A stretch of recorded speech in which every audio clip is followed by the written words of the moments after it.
সরকারি চাকরিতে আবেদনের বয়সসীমা ৩৫ বছর করার দাবিতে দুপুরে রাজধানীর শাহবাগে আন্দোলন করেন চাকরি প্রত্যাশীরা। শাহবাগে অবস্থানের পর তারা প্রধান উপদেষ্টার বাসভবন যমুনার সামনে অবস্থান নেন। সেখান থেকে তাদেরকে ছত্রভঙ্গ করতে পুলিশ টিয়ারশেল নিক্ষেপ করে।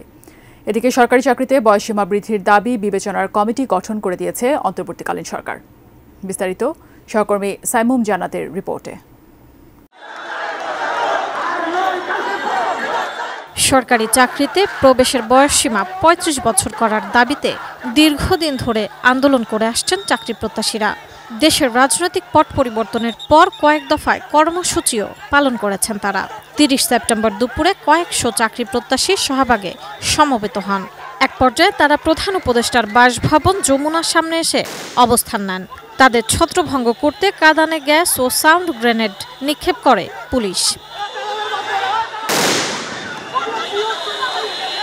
আমাদের যোগ্য দাবি আজকে ৩৫-এর আন্দোলন করতেছি। আমরা এই আন্দোলনের মাধ্যমে আমাদের চাকরির বয়সসীমা বৃদ্ধি করতে চাই। আমাদের এই আন্দোলন সারা বাংলাদেশের আনাচে কানাচে কলেজ ইউনিভার্সিটিতে প্রত্যেক জায়গায় ছড়িয়ে যাবে।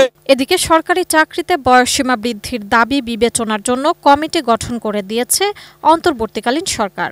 একজন সাবেক সচিবকে প্রধান করে এই কমিটি গঠন করা হয়েছে বলে জানা গেছে।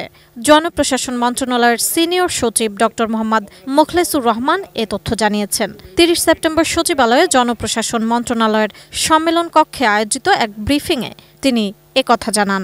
২৫০টিরও বেশি ডিজাইন অপশন নিয়ে ওয়ালটন স্মার্ট ফ্রিজ, বোঝে আপনার প্রয়োজন।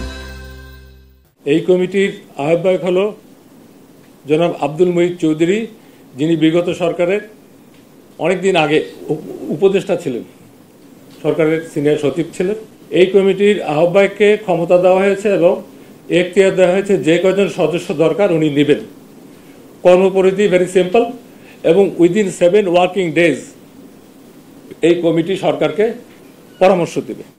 সিনিয়র সচিব বলেন, কমিটিকে আগামী ৭ কার্যদিবসের মধ্যে প্রতিবেদন দিতে বলা হয়েছে।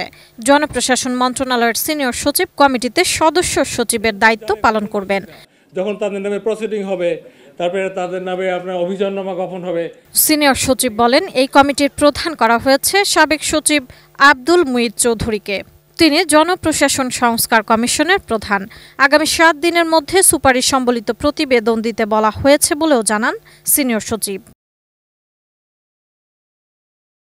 এদিকে সরকারি চাকরিতে আবেদনের বয়সসীমা ৩৫ বছর করার দাবিতে আন্দোলনকারী চাকরি প্রত্যাশীরা শাহবাগে অবস্থানের পর প্রধান উপদেষ্টার বাসভবন যমুনার সামনে অবস্থান নেয়। প্রধান উপদেষ্টা ডক্টর মোহাম্মদ ইউনুসের সাক্ষাৎ চান তারা।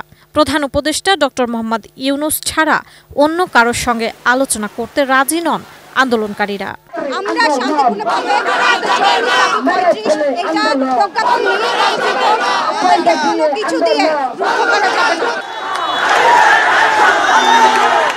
সরকারি চাকরি প্রত্যাশীদের এই আন্দোলনে যোগ দিয়েছেন দেশের বিভিন্ন স্থান থেকে আসা শিক্ষা প্রতিষ্ঠানের শিক্ষার্থী ও পড়াশোনা সম্পন্ন করা বিভিন্ন বয়সী নারী পুরুষ।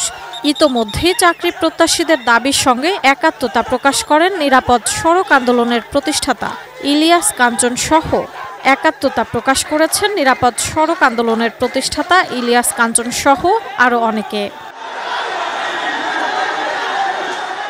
সাইমুম জান্নাত, এটিএন নিউজ।